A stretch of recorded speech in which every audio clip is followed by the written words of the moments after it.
A torcida vai, bota pressão pra cima da Alemanha. Lá vem cruzamento!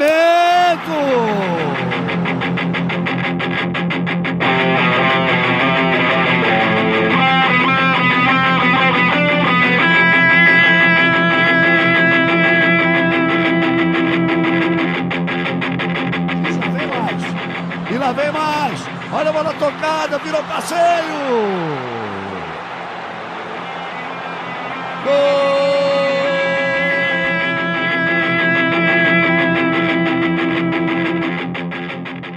Olá, cidadão e cidadã, tudo bem? Eu sou Victor Souza, aqui falando diretamente do dia 29 de outubro de 2025. Está começando aqui mais um plantão 7-1 do Midcast Política.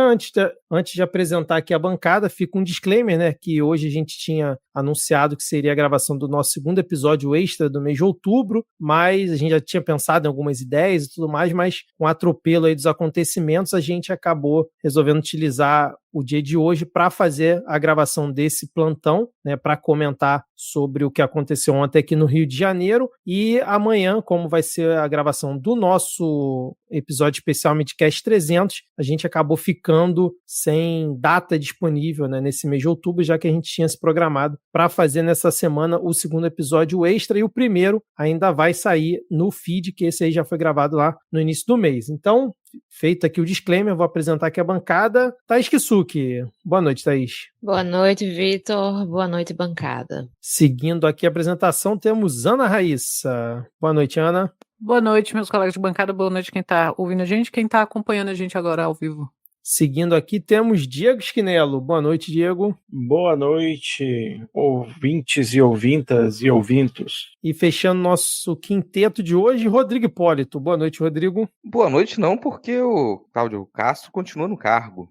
Pois é. Bom, eu vou fazer uma introdução aqui sobre o assunto. Quem está assistindo a gente já sabe, né, do que a gente vai falar. Quem está escutando no feed também já sabe do ocorrido, mas eu vou fazer aqui uma introdução para a gente poder, né, alinhar os acontecimentos, né, e já partir de um ponto inicial. Então, nessa última terça-feira, dia 28, ocorreu uma mega operação contra o Comando Vermelho nos complexos do Alemão e da Penha, na zona norte aqui do Rio de Janeiro. O governo do Rio confirmou nessa quarta-feira, dia em que estamos gravando, 121 mortos em decorrência da mega operação. Foram 4 policiais e 117 suspeitos, segundo o secretário da Polícia Civil, o delegado Felipe Cury. Foi a operação mais letal da história do Rio de Janeiro e acho que do país também, né? E quase 100 fuzis foram apreendidos. Esses são os dados, né, que a gente pegou um pouco antes de começar a gravação. Não sei se já tem alguma nova atualização. Ainda na terça-feira, né, no dia da operação, o governador Cláudio Castro exaltou a operação e afirmou que anteriormente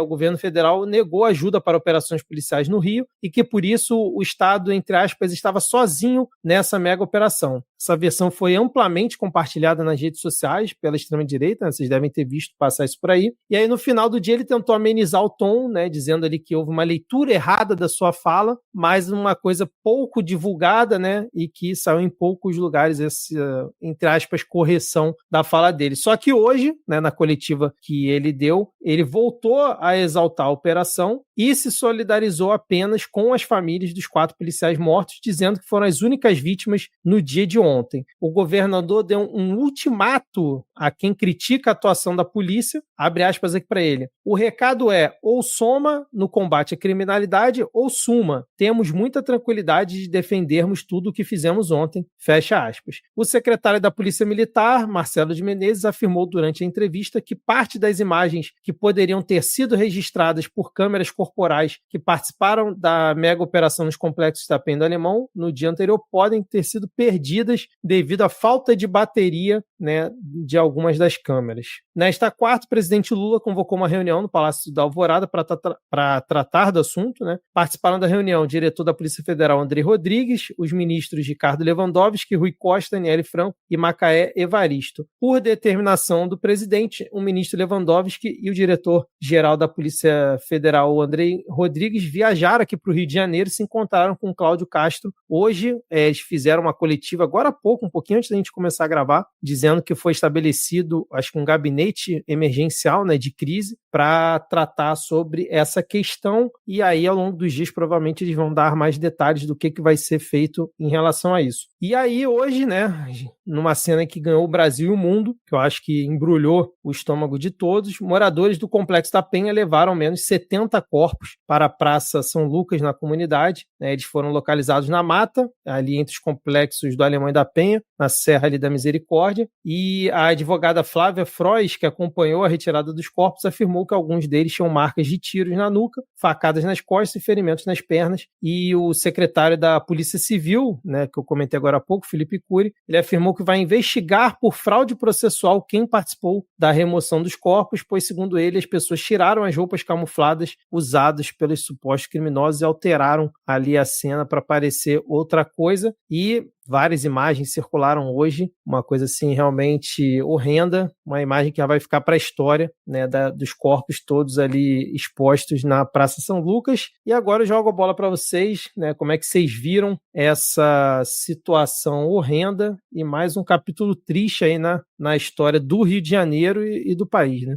Na lei número 13.260 de 2016, que regulamenta o inciso 43 do artigo 5º da Constituição Federal, que trata sobre o que é terrorismo, diz o artigo 2º. O terrorismo consiste na prática por um ou mais indivíduos dos atos previstos nesse artigo, por razões de xenofobia, discriminação ou preconceito de raça e cor, etnia e religião, quando cometidos com a finalidade de provocar terror social ou generalizado, expondo a perigo pessoa, patrimônio, a paz pública ou a incolumidade pública. E aí o inciso 5º dessa lista, né, que diz quais são os atos que configuram o terrorismo, diz atentar contra a vida ou a integridade física de pessoas, né, e aí cabe aqui um disclaimer do pano de fundo da discussão que teremos sobre esse assunto. A Constituição brasileira não permite a pena de morte e, portanto, não permite a execução sumária, né? Então, independente de quem eram as pessoas que morreram, do que praticavam ou não praticavam, do que deixavam de praticar, esse atentado terrorista cometido, né, patrocinado pelo governo do estado do Rio de Janeiro, não tem nenhuma defesa. A pessoa que diz, baseado no discurso de que bandido bom é bandido morto, que defenda de qualquer forma a atuação da Polícia Militar do Rio de Janeiro, nesse caso e em quaisquer outras chacinas e massacres, como infelizmente nós estamos habituados a acompanhar nesse país, é criminosa junto, né, ao fazer apologia a esse ato hediondo, a esse crime absurdo, feito além, né, de, obviamente, o preconceito aí de raça, cor e etnia contra a população preta pobre, a qual se destina a guerra às drogas, que o Estado brasileiro patrocina há décadas, quando invade e destrói completamente casas e ainda reclama que não obteve mais material de guerra para fazê-lo. Então, a gente vai comentar mais a fundo, né, mas só dizer aí a algum ouvinte incauto que caiu aqui por acidente que o pano de fundo da nossa conversa é esse, né? Isso, a Constituição brasileira não permite a execução sumária ou a pena de morte. Então, tudo o que aconteceu de ontem para hoje na cidade do Rio de Janeiro é crime. Não, e só um outro disclaimer aqui, Diego, que assim, aqui assim, não vai ter como colar o papo que muita gente tenta colar. A esquerda defende bandido, porque a ideia é justamente que você não compare o Estado com quem está contra a lei. E os bandidos, eles estão contra a lei. E o nome já diz, eles são bandidos. Então, assim, você não tem como defender. Então, fica também só esse disclaimer, porque dependendo da defesa que a gente venha fazer aqui, vão achar, lá, estão defendendo o bandido. Não, a defesa é justamente outra coisa. E não dá para comparar o Estado. É sempre bom reforçar isso, né? Porque tem gente que ainda não entende. Não tem como comparar o Estado, quem tem a força estatal, com quem está contra a lei. Eu acho que o dia começou muito bem, e outras coisas que eu vou comentar brevemente, já para a gente tirar da frente, porque eu acho que também é ponto pacífico aqui entre nós e quem está nos ouvindo, é que foi ineficiente. Pressupõe-se que o crime organizado tenha pelo menos 26 mil fuzis na cidade do Rio de Janeiro, apreenderam menos de 100, né? No Vivendas da Barra, acho que foi isso ou um pouco mais. sem Foram nenhum tiro. 117 lá. Sem nenhum tiro. Então, o objetivo não era esse. Falaram em apreender fulanão do Comando Vermelho, não pegaram o cara. Então, o objetivo Doca, também não era né? esse. Não pegaram. Não era Doca? É Isso, muito era o Doca. fácil, o Doca, né? Não pegaram. Falou que o governo federal, eles tinham pedido ajuda pelo menos 2 ou 3 vezes e o governo federal não tinha oferecido ajuda. As ajudas foram pedidas em outros governos, não foram feitas esse ano. Então, tentou usar isso de forma eleitoreira barata, ridícula, cínica e criminosa para dizer que o governo federal não tinha ajudado porque não quis. E aí depois teve que ligar para a Gleisi para pedir desculpa e se explicar. E aí depois disse que, então, mas a Polícia Federal do Rio sabia. E a Polícia Federal do Rio falou, sim, então, em janeiro vocês pediram um blindado. Foi isso só que aconteceu. Então, toda a desculpa que tentou dar para essa chacina não cola. Então, assim, também não tem o que discutir. Foi premeditado, foi proposital. Tentou usar argumentos dos mais pífios que não se sustentam. Essa fala do secretário da Polícia Civil de que vai investigar por fraude processual as pessoas que tiraram corpos da mata também não se sustenta, porque é só mais uma peça no discurso de que todo mundo que mora na favela é bandido, porque se ele afirma que todas as pessoas que passaram a noite pegando corpos chacinados de dentro da mata, que o Luiz Mengele da Band hoje de manhã estava falando que esses corpos foram contados ontem, não se pode dizer que passaram de 100, num comentário psicopático.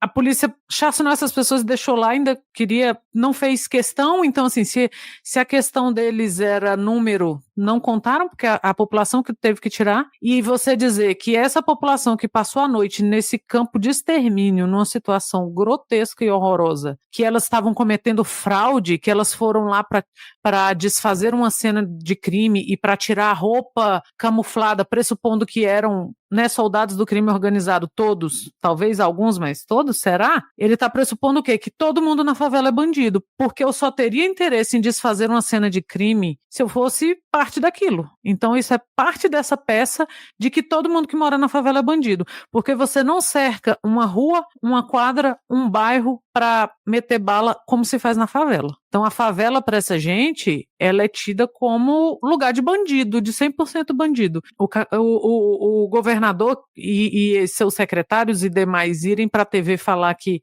foi uma operação bem sucedida, isso não é operação, isso não foi bem sucedida. O nome disso é chacina, é deliberada e ele deveria estar preso. Vamos lá, Thaís. É até difícil a gente falar, né? Mas a gente vai comentar muita coisa aqui. É bom, como a Ana falou, a gente já tirar alguns itens da frente, né?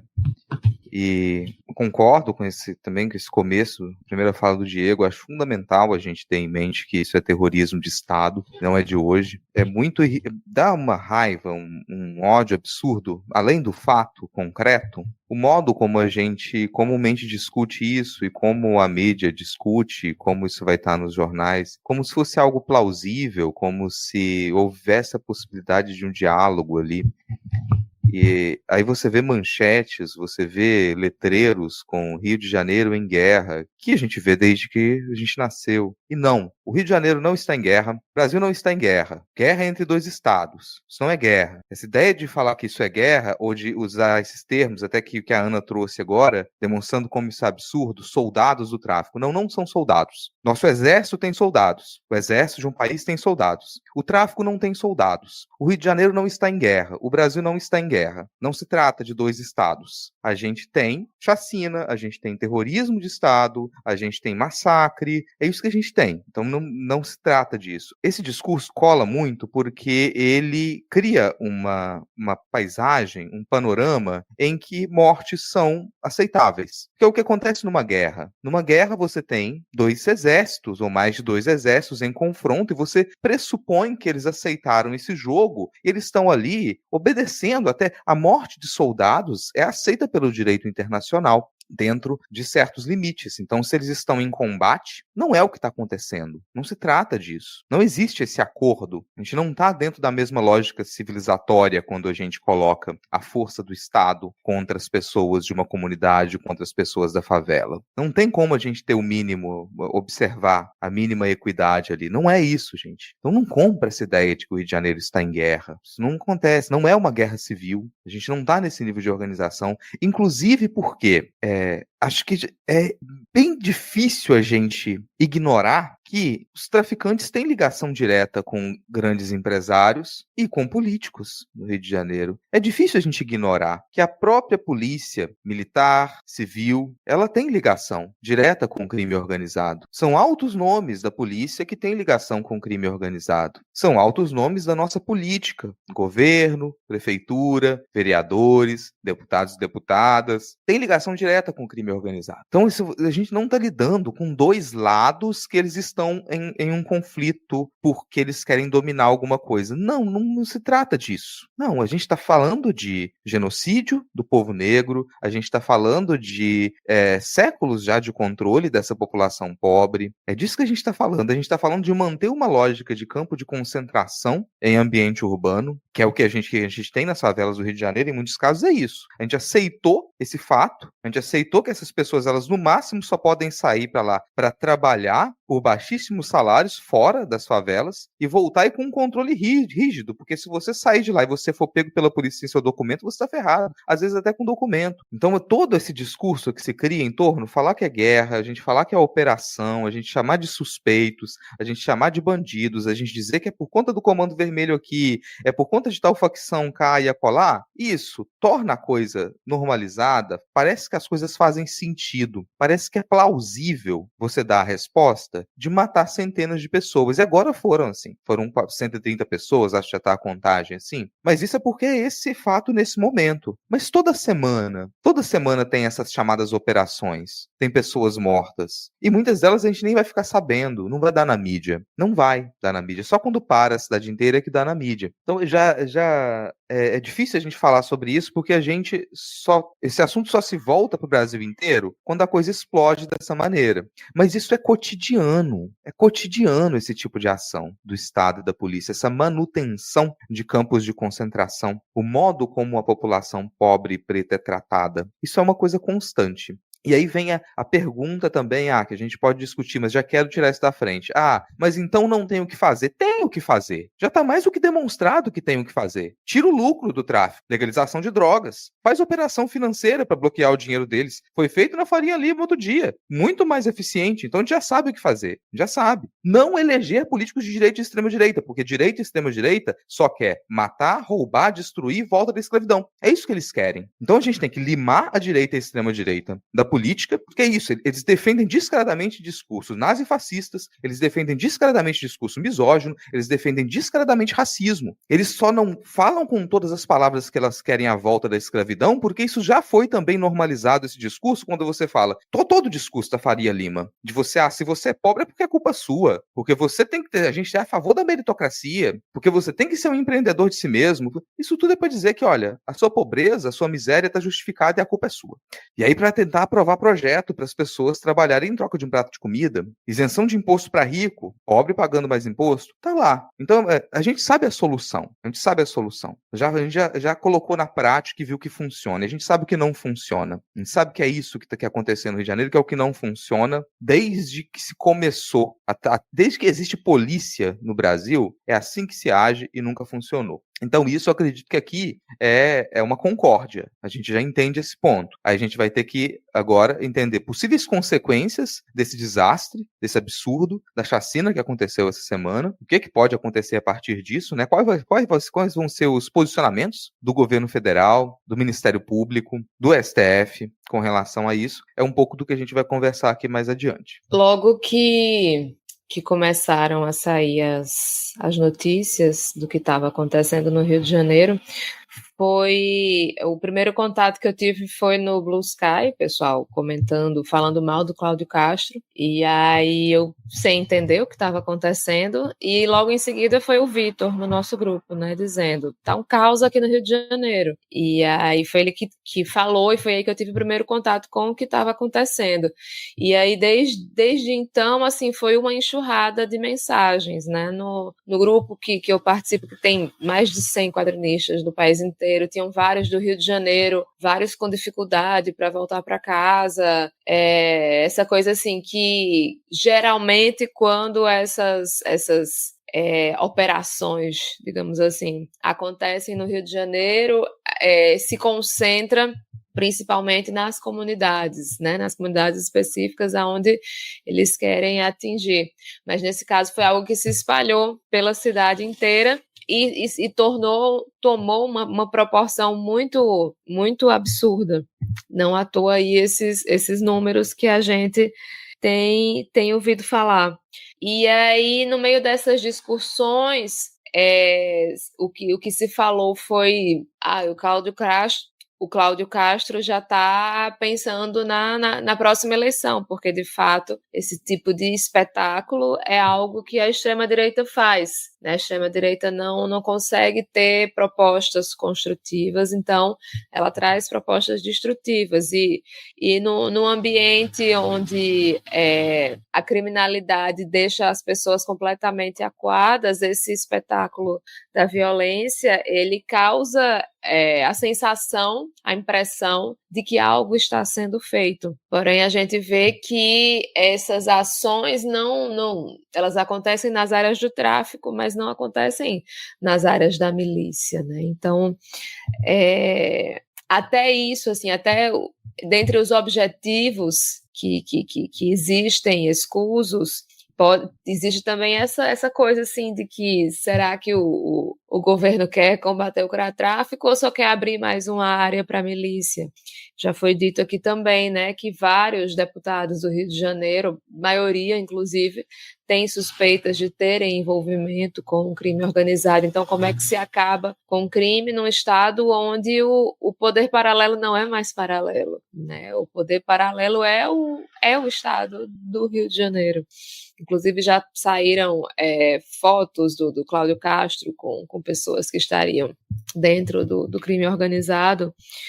E, assim, foi falado também sobre... Inclusive, o Haddad deu uma entrevista falando, né, que isso não é eficiente. Mencionou também a operação da Faria Lima e falou que, na verdade, tem que se estancar o dinheiro do tráfico para interromper, dificultar a vida do crime organizado, porque da forma que essas ações acontecem, o que a gente tem é uma máquina de moer gente, porque são assassinadas 100 pessoas, independente de serem do crime organizado ou não vou dizer que eu acredito que sejam todas do crime organizado, porque eu não acredito nos dados que a gente tem ouvido, né, da polícia e da mídia, infelizmente. Já vi, por exemplo, o Ottoni de Paula, do MDB do Rio de Janeiro, que nós já ouvimos muito o nome dele, ele não é de forma alguma um progressista, não é alguém que compactua com as ideias da esquerda. Ele fez um depoimento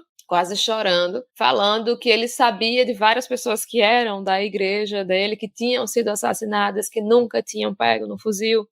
E, assim, ele é uma pessoa que tem uma relação com a periferia, um homem negro, e ele falou que o jovem negro na periferia, se ele tiver de sandália, se ele tiver sem camisa, ele automaticamente já é fichado e tratado como bandido. Falou do caso do próprio filho dele, que estava lá no meio nesse momento estava lá, e aí, enfim, fala sobre isso, sobre o medo, né? Você está no meio de um tiroteio e você não pode nem correr, porque você automaticamente vira um alvo, né? Um homem negro correndo no meio do tiroteio, o que a polícia vai achar que é? E, enfim, eu vi também um depoimento, vi depoimentos de mães, né, de mães, de familiares. Teve uma mãe que estava lá falando que ela só queria pegar o corpo do filho dela, porque ela sabia que não ia dar em nada, e fez aquela crítica que a gente sempre faz, que a polícia entra lá para matar, mas quando é que o Estado entra para oferecer alternativas para esses jovens, para que eles consigam encontrar outras possibilidades que não sejam o crime na vida deles? Esporte, cultura, educação, enfim. Eu vi até algumas pessoas perguntando se isso poderia ser comparado ao que acontece em Gaza, e eu acho que essa coisa da desumanização, né, do bandido. Um bandido pode ser assassinado porque o bandido faz isso, faz aquilo, e aí é isso, todo mundo vira bandido, e quem não é bandido é consequência, né?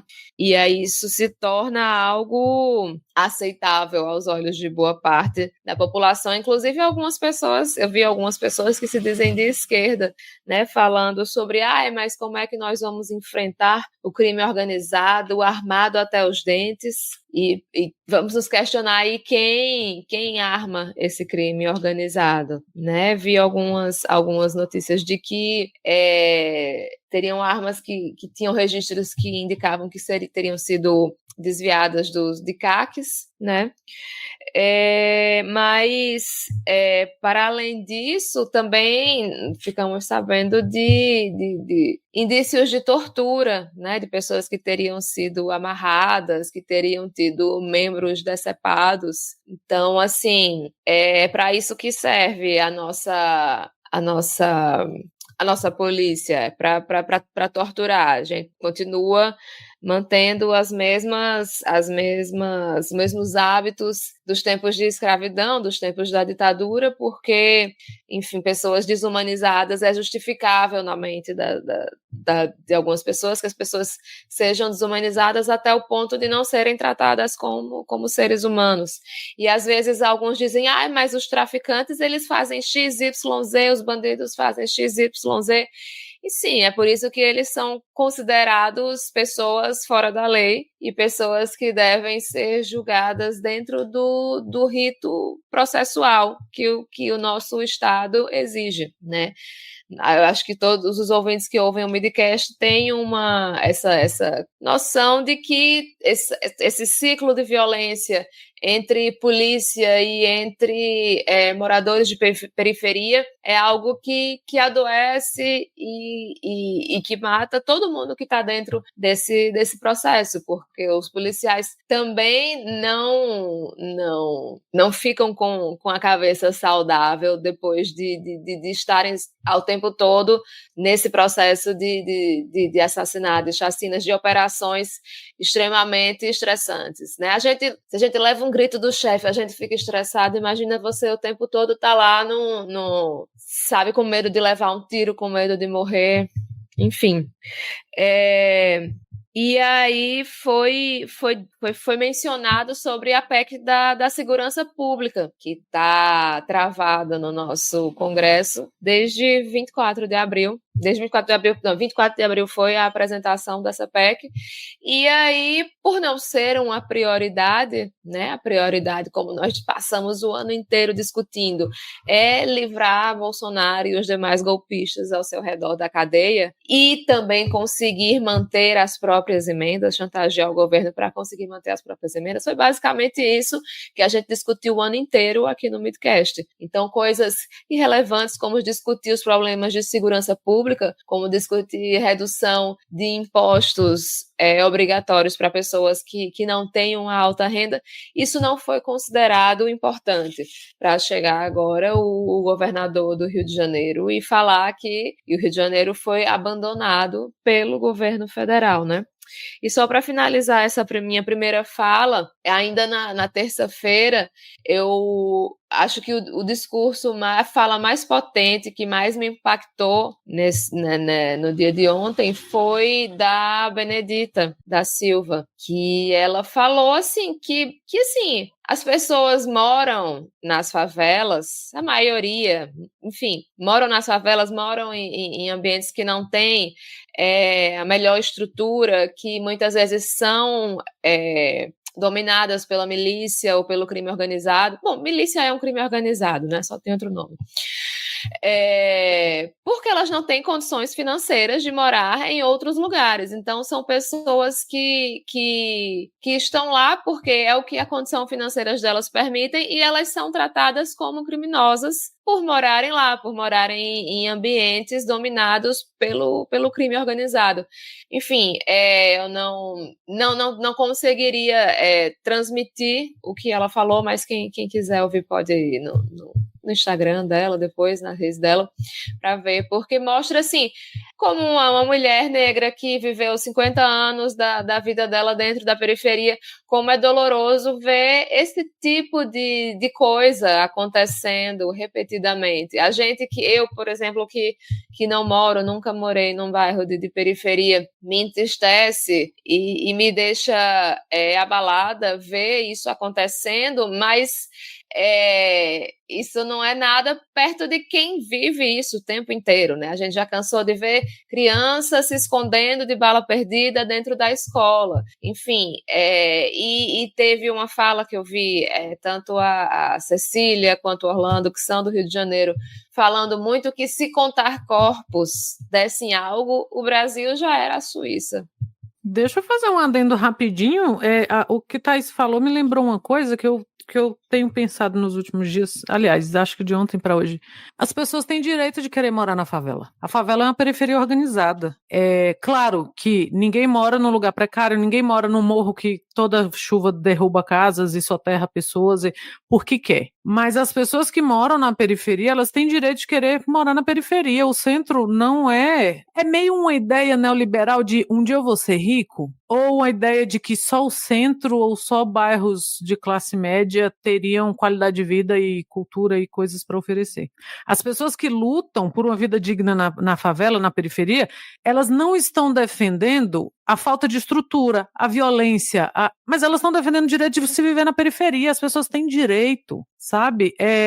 Inicialmente, ninguém mora mal porque quer, em lugar nenhum. Então, a pessoa ela pode ter o direito de não querer viver naquela periferia ou na favela, como a gente está falando, mas ela pode ter o direito de querer viver lá e querer viver bem. Então, a luta dessas pessoas não pode ser apagada, elas não podem perder a agência, sabe? A agência no sentido de agir, assim, de que algumas moram lá porque quer. Não é porque a pessoa tem rios de dinheiro e mora lá porque quer, mas me entendam, elas podem ter um objetivo na vida que não seja eu quero sair daqui, mas eu quero um lugar melhor para morar e eu quero que esse lugar seja aqui. Porque muito se coloca, né, que ou é bandido ou é a pessoa fugindo do bandido. E sim, é terrível, é o que Thaís falou também, você não escolhe, sabe? Você não quer, claro que eu quero formar minha família aqui nesse lugar extremamente perigoso. Não, as pessoas querem que aquele lugar não seja perigoso. Elas querem não ser tratadas como o quarto de despejo da cidade. Não ser tratadas como o laboratório do BOPE, sabe? O BOPE faz a esqueminha e depois sair aí o mapinha. Entenda a tática do BOPE de fazer de encurralar pessoas e massacrar. A favela ela não tem que ser o laboratório da polícia. A gente sempre teve a polícia que mais mata, a polícia que mais morre. Tem a história aí que se falou o dia todo do policial que tinha 40 dias de serviço. E, sabe, você mandar a pessoa para uma frente dessa, na certeza de que vão morrer ali uma hora ou outra. E aí, muito convenientemente, não tinha bateria para todas as câmeras corporais. Convenientemente, várias coisas aconteceram, sabe? Ana, só um adendo. Convenientemente, o espaço aéreo naquela região estava fechado. Olha aí. Por exemplo, o Globocop ficou o dia todo aqui no Rio no ar, só que ele só estava podendo circular na zona sudoeste. Inclusive, toda hora eles falavam, a gente não sabe por quê, mas o espaço aéreo está bloqueado. Então, de forma muito conveniente, isso também aconteceu. Agora, o governo federal não foi avisado, mas governadores, políticos da extrema-direita foram avisados, o espaço aéreo foi fechado, sabe? Assim, é conveniente para quem esse massacre, né? Porque foi conveniência, tudo nessa história foi conveniência. E a existência de uma máfia, porque o crime organizado é máfia, a máfia só tem um um sotaque diferente, né? Mas é máfia. A existência do crime, da violência, da atrocidade não dá ao Estado o direito de agir como máfia. Não é porque existe uma máfia que o Estado pode reagir como máfia. Não é porque existe bandido que a polícia pode agir como bandido. Se você aplaude ação violenta da polícia, de qualquer que seja a polícia, em qualquer que seja o contexto, você aplaude bandido, porque os métodos da polícia são os métodos dos bandidos. A gente está cansado de saber que não tem arma que chegue na mão do crime organizado que a polícia não saiba. As milícias estão aí para dizer. Então, não existe máfia boa e a máfia do Estado não é boa. Os bandidos que não são do Estado são bandidos, mas os bandidos fardados não são bandidos. E aí eu vou aplaudir e depois vou falar que é a esquerda que aplaude bandido, que... Não, quem aplaude bandido são vocês. Porque as táticas da polícia, qualquer que seja a polícia, são táticas de terror, são táticas de bandido, são táticas de máfia. E aí o cara incompetente que é para governar o Estado, que foi eleito para governar, quer criar um fato político diante dessa sua incompetência para parecer que fez alguma coisa. E aí a polícia sobe o morro para cumprir 80 mandados de prisão, mata 100 e tantas pessoas e não prende nem, sei lá, 10, 20% dos 80. Prendeu alguém, Vitor? Não, chegou a prender, acho que foram mais de 100 presos, se eu não estou enganado, mas eu também não sei quantos foram, né, dos que eles estavam procurando, né? Pois é. E aí, o cara, quem vê as entrevistas dele ontem, ele parecia, sei lá, um adolescente que acabou de acordar de um sono no meio da tarde, assim, estava completamente falando de uma maneira muito absurda, muito desconexa, velho. E aí ele vira e fala, um governador de estado, que tá no segundo mandato, né, Vitor? Isso, ele era, lembrando, ele era vice do Witzel, né? Witzel foi empichado, como chamava o Vitor, né? Do Fuzitzel, aí ele foi empichado, saiu do governo, ele assumiu e depois foi reeleito em 2022 com quase 60% dos votos em primeiro turno. Witzel, que inclusive desceu dançando de um helicóptero depois de uma chacina também, né? Foi quando, na Ponte Rio-Niterói, né? Quando mataram aquele sequestrador lá do ônibus. Só para fazer aqui o comentário, bom, o que diz aqui no dia 28/10 às 20h25. Mega operação no Rio, essa é a manchete. Mega operação no Rio de Janeiro termina com 64 mortos, 81 presos e 93 fuzis apreendidos.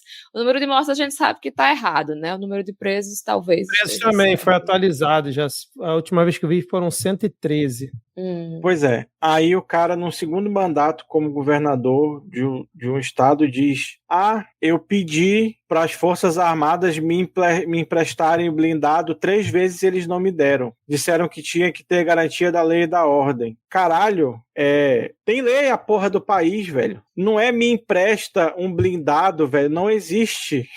Não é você não empresta nem carro para os outros, quanto mais. Então, não é um Estado governado na base dos compadres, na base dos amigos. Existe lei. Se você quer apoio das Forças Armadas para patrocinar a chacina que você pretende fazer, para criar o fato político que você quer criar, para esconder que o seu governo não fez nada para melhorar a vida da população do Rio de Janeiro, você pede para decretar uma GLO no seu estado. Se você era isso que você queria, agora você tentar da maneira covarde dizer a culpa do Rio de Janeiro estar como está é do governo federal, porque eu pedi 3 vezes blindado, não me deram. É uma confissão de uma incompetência tão grande, velho, que ele dizer para o ministro Lewandowski, eu perdi o controle do meu estado, eu preciso da ajuda do governo federal, era menos vergonhoso do que ele ter ido dizer o que disse ontem. Ele realmente admitir a sua incompetência e dizer que precisava de uma intervenção federal na segurança pública para que pudesse haver a GLO, para que pudesse haver o blindado que ele queria na rua, para destruir ainda mais casa de gente preta e pobre, seria menos vergonhoso para ele do que ele ir dizer, não, eu pedi 3 vezes e não me deram, aí eu não quis pedir. E a culpa é do outro, é do governo federal, que não tinha sido sequer avisado do planejamento disso. É de uma desonestidade intelectual, moral, filosófica, onírica, transcendental de todas as maneiras, velho. E aí simplesmente, né, a dizer ao povo do Estado do Rio de Janeiro da nossa solidariedade com todo mundo, né, e aí não cabe nem solidariedade somente às famílias das vítimas, porque enquanto um atentado de terrorismo de Estado, a vítima é o bem público, a paz pública, a ordem pública, é o psicológico de todas as pessoas que moram nessas regiões afetadas, que amanhã vão ter que sair para trabalhar normalmente, e dizer que a gente entende como o sistema eleitoral da democracia burguesa funciona no Brasil, como é tudo feito à base de dinheiro, e já tem, inclusive, estudo científico mostrando a correlação de emendas parlamentares com compra de voto de uma maneira muito, muito ampla, mas que chega um momento que o dinheiro, no momento da campanha, ele tem que parar de fazer sentido, né? Ele tem que parar de ser mais forte do que você ter todos os dias uma bala perdida cravada na parede da sua casa. Em algum momento, isso não é culpabilizando a população de forma nenhuma, isso é culpabilizando a estrutura da democracia burguesa, né? Mas fazer um apelo aí à reflexão de que, em grande medida, essa gente é eleita para estar lá, né? E aí, nesse caso aqui, apesar de a gente falar sempre que possível mal da existência da instituição Polícia Militar no Brasil, que é algo que nunca deveria ter existido e muito menos deveria continuar existindo, nesse caso, acho que está para além disso, sabe? Está para além de falar mal da existência da polícia, está para falar de um Estado que vive de e para esse crime organizado, que não é mais o inimigo do crime organizado, é um Estado ocupado por esse crime organizado. Chame ele de milícia, chame ele de tráfico, chame ele do caralho que for, porque é no máximo uma disputa mercadológica, né? Não se trata de uma disputa de visões de mundo, é só uma disputa sobre quem tem mais mercado para explorar o povo, esse mesmo povo que eles matam, né? Que tanto o crime quanto a milícia vivem também da exploração desse povo. E aí a gente é de um absurdo, de um absurdamento tamanho, cara. Você vê a pessoa ter coragem de ir na televisão e dizer, não, eu sou o governador do estado e foi um sucesso. 100 e tantos dos meus cidadãos estão mortos porque eu dei a ordem, incluindo 4 servidores públicos cujas vidas eu sou responsável enquanto comandante da corporação a que eles servem, e isso foi um sucesso. E é sempre bom lembrar que durante a intervenção federal que a gente teve na época do Temer, com o Braga Neto no comando, a Marielle foi assassinada, né? Então, assim, você chegar e pedir, faz intervenção, faz GLO, também não é garantia de que a gente vai ter uma situação tranquila aqui no Rio de Janeiro, né? Sem usar a inteligência, sem usar a cooperação entre os órgãos públicos e o Estado com a vontade de realmente fazer algo que seja para melhorar a situação. Sim, eu sou aqui do Rio, né? Como acho que praticamente todos os ouvintes sabem, não moro em comunidade, já estive algumas poucas vezes, então, assim, apesar de eu ser carioca e morar aqui, eu não tenho tanto lugar de fala para falar em relação a esse assunto sobre a questão da população nesses lugares, né? Eu conheço várias pessoas que moram, já moraram, vários relatos que a gente escuta ao longo da vida, né? E, assim, é muito triste dizer isso, eu já comentei isso aqui outras vezes, mas o que a gente viu ontem, infelizmente, a gente não viu nada de novo, né? Os números podem ter sido recorde, mas a gente só está vendo, na verdade, a extensão do massacre que a gente já vê há décadas aqui no Rio de Janeiro. Infelizmente, as pessoas se acostumaram com isso. É muito triste e, assim, a cada vez que tem uma situação dessa, a cada vez que eu acordo e vejo que está tendo operação em determinada região ou várias operações, cada vez que eu acordo e a gente escuta barulho de tiro, é muito triste saber que você normaliza, porque você vai lá, escuta o barulho de tiro, você vê que está tendo uma operação, você vê que teve tantos mortos e você simplesmente tem que seguir a vida. E aí, numas situações como essa de ontem, que aí libera todo mundo do trabalho, a cidade meio que para, o pessoal interrompe o trânsito das vias, né? A galera de outras regiões, aí você tem um impacto nacional, você traz esse assunto para que mais pessoas debatam. Mas, infelizmente, para quem mora aqui, isso é uma rotina. E eu não consigo nem imaginar para quem mora nessas comunidades que são afetadas o tempo inteiro. Que, por exemplo, ontem a gente viu o relato que a polícia entrou atirando na comunidade, porque você via, né, vários muros, várias situações ali com balas, e uma cachorra também foi atingida. Então, assim, é muito complicado, é muito triste. E, infelizmente, também esse discurso de que a operação foi um sucesso, de que bandido bom é bandido morto, eu tô falando pelo convívio e pelo que eu vejo aqui no Rio, tá, gente? Não é necessariamente igual em todos os lugares. Mas parte da população aceita muito fácil isso. Por quê? Porque a sensação aqui no Rio é de insegurança, é grande. E assim, para quem é de fora já tem essa sensação, para quem tá aqui também, é muito pior. Você tem que seguir um perfil onde tem tiroteio. Você tem que seguir um perfil fogo cruzado para saber se onde você vai passar tá tendo tiroteio, tá tendo operação, para você ficar ligado, entendeu? E várias táticas para você andar no transporte público e por aí vai.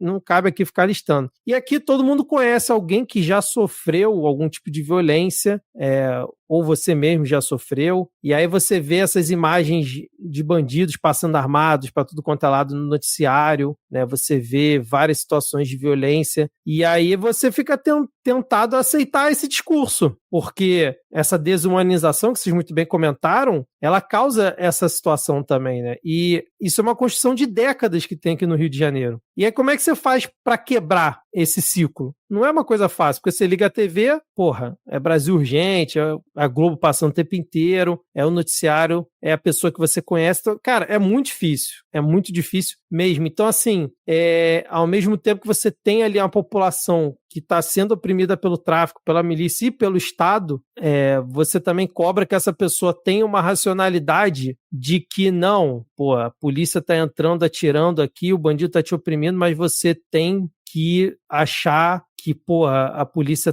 não tá vindo aqui para te matar também. Você tem que achar que o bandido merece morrer. É muito difícil, cara. É muito difícil mesmo. E, assim, eu tô dando relato pelo convívio que eu tenho com pessoas que, assim, são pessoas que muitas vezes votam na esquerda, são pessoas que estão longe de ser bolsonaristas e que, cara, elas acham que o que foi feito ontem tá certo, entendeu? Que tá certo, que tem que matar os bandidos mesmo. É isso, cara. E você depois chega nessa população e cobra que ela vote bem. E às vezes joga a culpa nela por ter votado no Cláudio Castro, que aí o pessoal fala, não, mas o Cláudio Castro foi bem votado no Complexo do Alemão. Cara, você botar no colo dessa galera, de ter colocado um fascistinha no poder, tendo toda essa construção de décadas que eu comentei aqui agora há pouco, sendo que essas pessoas estão só pensando em sobreviver, também é muito malvado isso, sabe, cara? Porque é o que eu falei, essas pessoas muitas vezes estão pensando só em sobreviver, cara. Estão pensando em ir para o trabalho, em fazer o que tem que fazer para ganhar seu dinheiro e voltar para casa, entendeu? Então, assim, é muito complexa a situação do Rio de Janeiro, é muito complexa e a gente já está cansado de saber que esse tipo de operação não vai resolver o problema, tanto que o principal objetivo, que era a prisão do Doca, ela não foi alcançada, como a gente comentou aqui. Se operação com alta letalidade modificasse cenário no Rio de Janeiro, como o Thaís comentou, né? A gente já seria a Suíça aqui. E qual letalidade policial alterou cenário de alguma comunidade aqui no Rio de Janeiro? Se você for lá no Complexo do Alemão, no Complexo da Penha, você acha que os bandidos sumiram de lá, o Comando Vermelho não está mais lá. Que a polícia fez a operação, matou mais de 100 pessoas, e é isso. No dia seguinte, a polícia não está lá, o Estado não está lá, a retomada do território, que tá muito na moda esse termo, né? Reocupação do território, como se aquilo ali fosse uma coisa totalmente diferente, vamos aqui reocupar, isso não foi feito, nem se você quiser usar esse termo. Então, assim, é muito triste mais um capítulo do Rio de Janeiro, mas eu até comentei lá no nosso grupo do Telegram que infelizmente é um dia normal aqui para o Rio, óbvio que foi só uma figura de linguagem, mas é porque a gente já está muito sofrido, infelizmente muito acostumado a viver essa situação, e olha que eu estou falando de um lugar que eu não sofro nem de longe o que a galera nas comunidades, que eu não consigo nem imaginar, cada relato que eu vejo que é de partir o coração, imagina para quem mora lá. Então, assim, só para fechar aqui, né, porque eu acho que vocês já falaram muito bem sobre todos os aspectos, para mim ontem, infelizmente, foi o lançamento da candidatura do Cláudio Castro ao Senado, porque ele já foi reeleito, então ele não pode concorrer ao governo do Estado e estão tentando de tudo para que ele seja candidato ao Senado, e para um cargo em que você é o governador, em que tem pouca visibilidade, né, ao longo da eleição, e você chegar mesmo com aquela gagueira absurda dele, não que a gagueira seja um problema, mas a forma como ele fala, todo o ser que é o Cláudio Castro, ele fazer uma operação igual a essa, e pode anotar, até a eleição, até a próxima dele ter que se descompatibilizar do cargo, vão ter outras parecidas, não, podem aguardar, e isso vai cola muito com parte da população. Então, assim, para mim ontem foi o lançamento da candidatura dele para o Senado, já tem gente aqui no Rio... Pra todo mundo ou só para mim? Só para você. Tá. Já tem gente dizendo aqui que o cara da Polícia Civil, que teve em destaque esses dias, poderia ser um nome para ser candidato ao governo do estado. Então, assim, ele chegar e se solidarizar apenas com os policiais, com a família dos policiais, e fazendo questão de reforçar isso o tempo inteiro, é de uma vileza atroz, porque ele é governador não só dos policiais, que sim tem que prestar os pêsames à família, mas também de quem perdeu gente nessa situação, porque hoje mesmo eu vi uma mãe que estava lá no IML, e ela dando entrevista, e ela falou, olha só, eu não estou aqui para defender meu filho, né? Eu sei que ele estava fazendo coisa errada, mas o que fizeram foi uma covardia. E até quando que a gente vai viver com isso? Mas quantos serão executados de forma covarde? Então, assim, ele é governador do estado inteiro, da população inteira. E ele chegar e falar da forma como ele falou, né, é de uma vileza muito grande, mas que, infelizmente,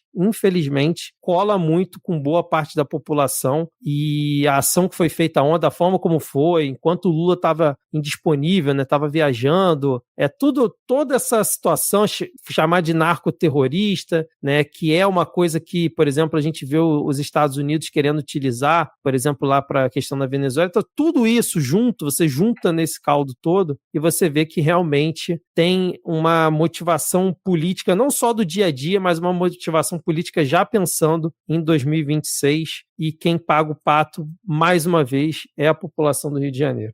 Vitor, deixa eu fazer alguns complementos até o que você falou antes aqui, porque eu acho que esse é um dos pontos mais discutidos e mais relevantes hoje, principalmente pra gente que, no fim das contas, a gente está aqui fazendo comunicação, né? Eu sei que você que está nos ouvindo, eu sei que é muito difícil, às vezes, a gente ter consciência de uma estrutura mais complexa e mais ampla, e a gente está numa posição em que a gente pode fazer esse tipo de análise. Às vezes é muito difícil a gente conter esse sentimento que o Vitor falou ali, da gente observar as pessoas que elas compram o discurso de bandido bom é bandido morto, observar as pessoas que elas, saber que tanta gente votou nesse sujeito, saber que tanta gente aprova isso, defende esse tipo de postura, e você fala, estão recebendo o que mereceram. Eu sei que é difícil conter esse tipo de emoção, de sentimento, mas faz um esforço, vamos lá. Faz um esforço, porque a mesma consciência que você tem para entender que isso é uma estrutura complexa, você também pode utilizar para perceber que a gente está diante de o mais puro e cristalino racismo. A gente está diante do mais puro e cristalino conflito de classe. Então você tem ali pobre matando pobre, você tem a disseminação do ódio ao pobre. Então esse é o tipo de pensamento, juntando um pouco do que a Ana estava falando agora também, é o tipo de pensamento que ele está no planejamento do Estado brasileiro desde pelo menos ali as primeiras décadas do século XX, a ideia de que a gente tem que acabar com a favela, a gente tem que acabar com a periferia, de que essas pessoas elas têm que ser civilizadas porque elas não são civilizadas. Ou, se a gente quisesse colocar isso no termo mais direto, e que às vezes as pessoas têm dificuldade de aceitar, mas esse é todo um planejamento para acabar com o preto, para acabar com o indígena. A ideia é, por que essas pessoas não podem ser brancas? Por que essas pessoas não podem agir como brancas, ser como brancas, se vestir como brancas, cantarem como brancas, se expressarem como brancas? Por que elas querem viver de outro jeito? Por que elas querem ser de outra maneira? É muito disso, assim. Boa parte das nossas proibições, ela tá nisso. A gente não proíbe maconha porque, nossa, é uma droga, não faz mal, pô. Não faz.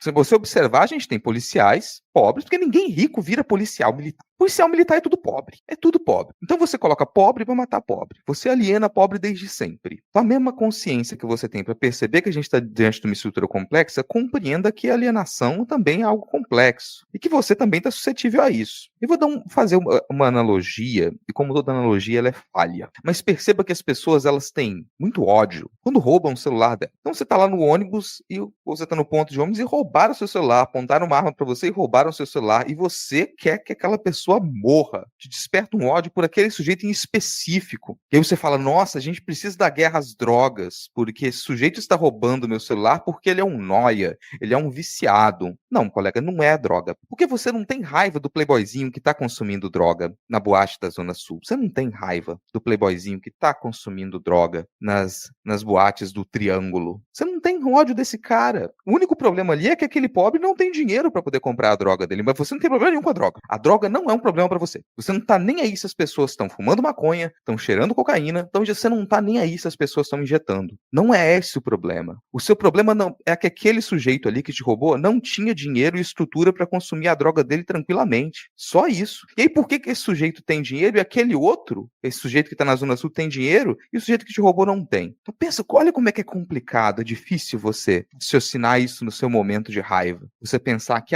aquele sujeito que tem grana para consumir droga tranquilamente na boate da Zona Sul, ele tem estrutura familiar, herança, ele tem estrutura da cidade, do estado, para ele poder estudar, ter um emprego. Ele recebeu mesada quando ele era criança. Olha que loucura! Ele estudou em escola particular, ele nunca pensou em passar fome. Não. E de onde vem a herança desse sujeito? De onde vem a herança cultural desse sujeito? O que mantém financeiramente, economicamente, todas essas pessoas que podem usar droga livremente no Brasil? Não veio com mágica. O dinheiro que a família dele tem foi tirado da família, dos pais, dos avós, dos bisavós, dos tataravós, daquela galera que tá lá na favela e que não tem o direito nem o dinheiro para poder consumir essa droga tranquilamente. E aí vai roubar o seu celular. Mas você não tem ódio do playboyzinho? Que loucura, né?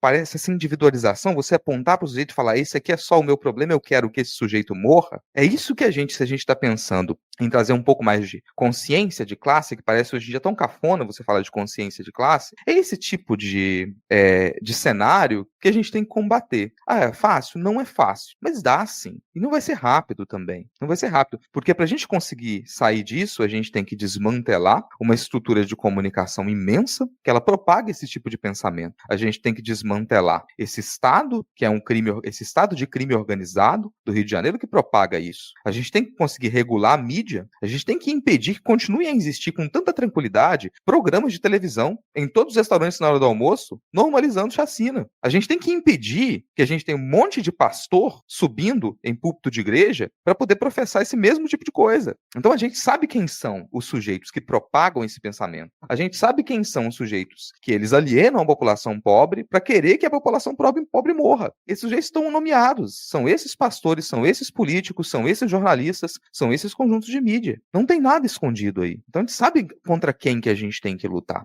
E não é contra o pobre da periferia, fudido, que está dentro desse processo que o Vitor falou e que vai votar nessa galera. Não é. Então Cláudio Castro vai se candidatar de novo. Esperamos que ele seja preso antes disso, mas caso não seja, ele vai se candidatar ao Senado e ele corre um risco enorme de levar ao Senado. Mas a culpa do Cláudio Castro ser eleito ao Senado não é da população da periferia. Não é. Então aí, se você se coloca como uma pessoa de esquerda que quer fazer a sua parte, então vamos assumir um pouco da nossa culpa, porque isso significa que a gente está falhando. Com toda a dificuldade que é ser de esquerda no Brasil, a gente ainda não conseguiu ser bem sucedido em impedir que essa galera faça isso. Aliene a população, explore a população, coloque pobre para matar pobre e ainda se eleja em cima disso. Deixa eu só ler rapidinho aqui o tweet do Lula, né, que ele botou aqui depois que teve a reunião do Lewandowski com o Cláudio Castro. Ó. Me reuni hoje pela manhã com ministros do meu governo e determinei ao ministro da Justiça e do diretor-geral da Polícia Federal que fosse ao Rio para encontro com o governador. Não podemos aceitar que o crime organizado continue destruindo famílias, oprimindo moradores e espalhando drogas e violência pelas cidades. Precisamos de um trabalho coordenado que atinja a espinha dorsal do tráfico sem colocar policiais, crianças e famílias inocentes em risco. Foi exatamente o que fizemos em agosto na maior operação contra o crime organizado da história do país, que chegou ao coração financeiro de uma grande quadrilha envolvida em venda de drogas, adulteração de combustível e lavagem de dinheiro. Com a aprovação da PEC da segurança que encaminhamos ao Congresso Nacional, vamos garantir que as diferentes forças policiais atuem de maneira conjunta no enfrentamento às facções criminosas. Pois é, inclusive o Lewandowski anunciou a criação de um escritório emergencial de combate ao crime organizado, né? Eu tinha selecionado aqui um trecho para ler, mas saiu a minha seleção. Aqui. Ele falou que esse será um embrião do que queremos implementar nos estados com a PEC da segurança pública para enfrentar o flagelo que é a criminalidade organizada. Porém, é aquilo que foi dito, né? Por mais que se essa integração federal para o combate do crime organizado tenha potencial de conseguir mexer com essas estruturas de forma que não foi mexida até hoje, a gente precisa que de fato esse problema, que se queira resolver esse problema no estado do Rio de Janeiro. E eu acho que esse talvez seja um dos maiores desafios, que os próprios responsáveis pelo estado do Rio de Janeiro, pela segurança pública, que o que já foi contaminado no Rio de Janeiro não consiga impedir esse combate. A gente teve uma demonstração bem clara de como isso funciona lá quando houve as tentativas de investigação do assassinato da Marielle Franco, né? Foi uma investigação que foi muito dificultada porque dentro da máquina pública existiam muitas pessoas que não tinham interesse que esse caso fosse solucionado. E aí isso é algo que vai ser muito difícil para o governo federal e para o Lewandowski, enfim, para quem estiver envolvido nesse gabinete conseguir de fato desbaratinar o problema. Mas, enfim, a gente vai ver, vai ser a prova de fogo, né, para o que o nosso ministro tem proposto. E aí, a aposentadoria do Barroso que a gente comentou na semana passada, né, deixou aí mais trabalho pro homem, né, praticamente o único ministro da corte, ele que trabalha mais do que, não sei nem com o que comparar, de tanto que esse homem trabalha, né, mas com a aposentadoria do Barroso, o Xandão ficou de relator interino da ADPF 635, né, que é a ação de descumprimento de preceito fundamental, que foi ajuizada na época da pandemia pelo PSB, quanto à realização justamente de operações da Polícia Militar do Rio em favelas, e aí passou a haver um maior controle, né, do STF sobre essa questão. E aí, em abril desse ano, né, o STF chegou aí a ter um consenso parcial, e homologou parcialmente um plano do governo do Rio de Janeiro. Nessa ocasião, o STF determinou que o governo elaborasse, né, um plano para retomar os territórios controlados por organizações criminosas e apresentasse dados mais transparentes sobre operações policiais com mortes, né? Estabeleceu aí que eles deveriam indicar qual a força de segurança civil ou militar teria realizado disparos letais e qual operação isso ocorreu, deu prazos para as corregedorias agirem no caso de letalidade, e deu autorização aí para operações em alguns lugares, como proximidade de escola e buscas domiciliares, dentro de um certo nível de razoabilidade, né? E aí, diante do que aconteceu, né, nesses dias, o Alexandre de Moraes soltou hoje, né, uma ordem, não sei qual é o tipo de documento, mas marcando audiência com o governador do estado, o secretário de Segurança Pública, o comandante da Polícia Militar, o delegado-geral da Polícia Civil e o diretor da Superintendência da Política Técnico-Científica, com o presidente do Tribunal de Justiça do Estado do Rio, com o procurador-geral de Justiça do Estado do Rio, com o defensor público-geral, para o dia 3, né, próxima segunda-feira, onde o governador deverá apresentar aí as informações de maneira detalhada, né, em um relatório, incluindo o uso da força, o número de agentes, quantidade de mortos, armamentos apreendidos e as vítimas, né?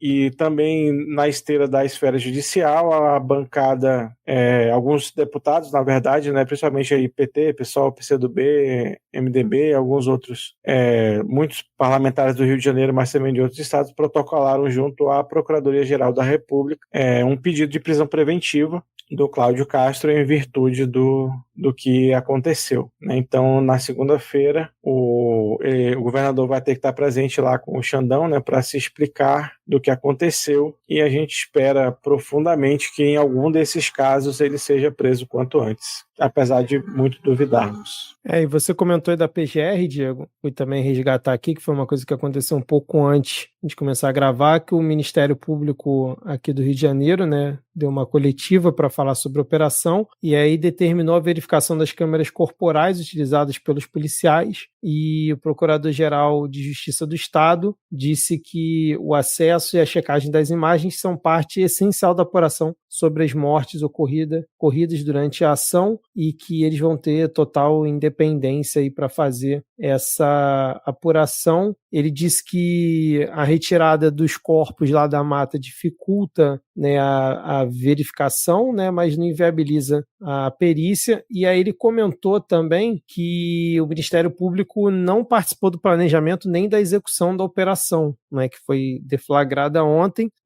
mas ao mesmo tempo ele disse que não era meio que obrigação da polícia fazer essa comunicação, porque a operação não era para tomada de controle de território. Ele deu uma explicação técnica lá dele, mas o Ministério Público não estava sabendo também da operação. Vamos ver, né, se o Xandão, qual vai ser o Alexandre de Moraes, né? Se vai ser o jardineiro paraguaio ou se vai ser o Xandão de capa preta nessa ação, porque mais uma que cai no colo dele, né? O Barroso se aposentou, então pode ser que ele tenha feito certo aí por linhas tortas, não sabemos como vai ser, qual até o limite que o Xandão pode chegar nesse caso. Eu confesso que eu não me recordo de um ministro do STF pedir numa ação para um governador ter que ir lá se explicar para ele. Achei até meio novidade. Se alguém souber de algum outro caso, comenta aí, posso estar enganado, mas mais uma vez a gente esperando aí do STF alguma ação que possa resultar em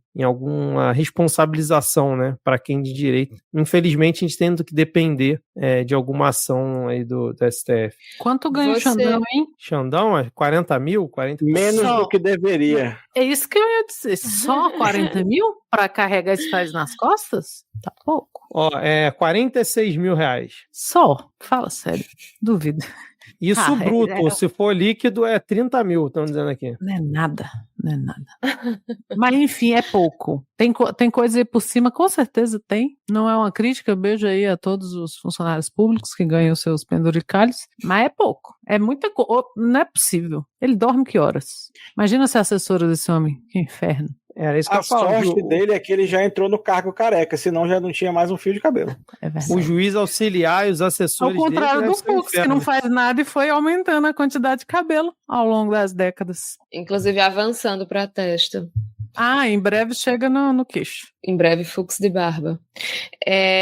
Mas, voltando aqui ao tema, acho que foi o Vitor que mencionou que a polícia reclamou porque os corpos foram retirados da mata, quando, na verdade, isso era a obrigação deles terem feito isso, né? Mas eles abandonaram os corpos das pessoas assassinadas lá. Então, eles esperavam o quê? Que as pessoas deixassem os seus familiares apodrecerem na mata, né?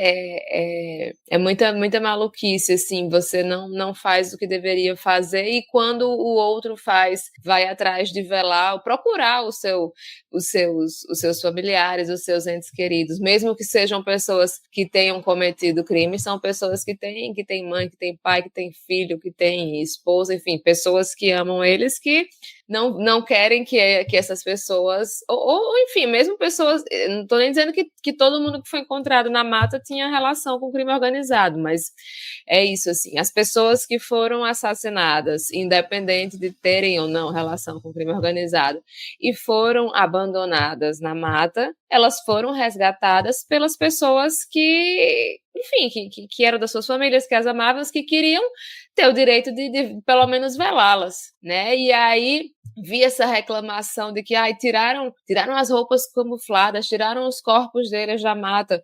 Sabe, assim, é uma disfarçatez.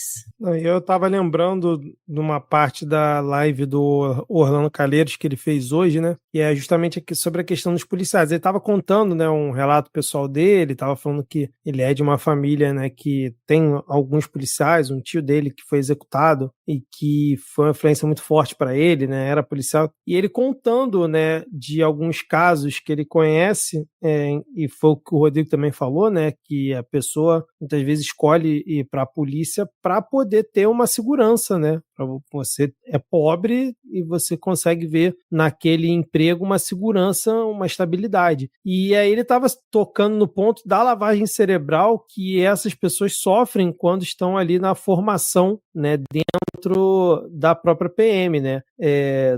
Das torturas que eles sofrem muitas vezes ali, vários relatos, né, que ele estava contando lá, e é uma coisa que, assim, a gente já, com esse assunto, já tocou em tantos pontos, que é realmente um ponto que muitas vezes a gente acaba ignorando, né? A cabeça que essa galera tá, né, nessas operações, e eu lembro também que o Freixo falava muito disso, né? Porque a própria Comissão de Direitos Humanos aqui do Rio, o que eles mais ajudavam eram justamente os policiais que tinham problemas por conta de todo esse cenário que a gente vive. Então, assim, quando você vai juntando cada um desses pontos que a gente já comentou, mais esse, chega numa equação que é difícil de você ter expectativa de que algo vai melhorar e que em algum momento vai dar certo, sem você mudar a forma como você está tratando esse enorme paciente, vamos dizer assim, que é aqui o Rio de Janeiro, ou outro estado que esteja numa situação parecida. Então,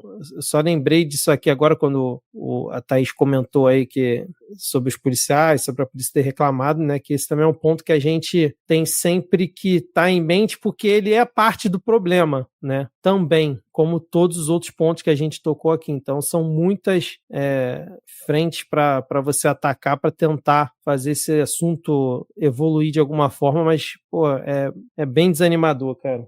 Até, Vitor, falando em movimento, assim, né, em movimentação, só duas coisas. Primeiro é um complemento ao que a Thaís estava falando, e que, alguém pode discordar de mim. Fique à vontade, quem quiser discordar, quem está ouvindo, mas só falar uma coisa aqui. Se alguém, qualquer pessoa nesse país me disser que não tem nenhum bandido na sua família, você está mentindo. Eu vou te chamar de mentiroso na sua cara. Não existe uma família no Brasil, que não tem uma pessoa na sua família. Pode ser um primo distante, um tio, alguém da sua família. Não precisa ser um assassino, não é bandido. Aí você fala que a pessoa comete mutreta, que dá jeitinho, que já fez, já cometeu crime. Não tem uma família no Brasil. Não tem uma pessoa que fala, eu não tenho nenhum familiar. Ninguém da minha família nunca cometeu nenhum crime. É todo mundo inocente. Não existe. Não existe. Toda família no Brasil. Pensa aí com você. Tem aquele familiar seu que é bandido, sim. É bandido, é criminoso. E aí, você pode se imaginar nessa situação. Que a Thaís descreveu. Tá lá, a polícia foi lá, matou, esquartejou, deixou jogado na mata. E aí você vai ficar, não, deixa lá apodrecer. Pode até ser que você seja esse tipo de pessoa que vai deixar o corpo de um outro lá apodrecer. Você não liga pra... Não sei, não conheço, não sei quem é, mas na sua família tem também. Tem em todas. Você pode até odiar aquele seu familiar que já cometeu crime ou comete crime. Mas você vai ser esse tipo de pessoa que consegue abandonar um corpo lá pra apodrecer? Pensa em que tipo de pessoa você é, assim. E aí, certamente, essas pessoas que estavam lá, e elas subiram aquela mata, e elas foram lá resgatar aqueles corpos dos seus familiares, dos seus amigos de infância, dos seus vizinhos. Essas pessoas são muito melhores que você, se você ia abandonar esses corpos lá. Muito melhores. Muito melhores. Então, isso é uma coisa que pode até discordar, mas eu não acredito se alguém me disser que não tem nenhum familiar, não tem ninguém da sua família, mesmo que seja distante, que não cometeu crime, que você fala, não tem nada disso na minha família, não acredito. Isso é uma coisa que eu queria deixar esse comentário. O outro é o que fazer a partir daí que o Vitor tá falando desse cenário desanimador.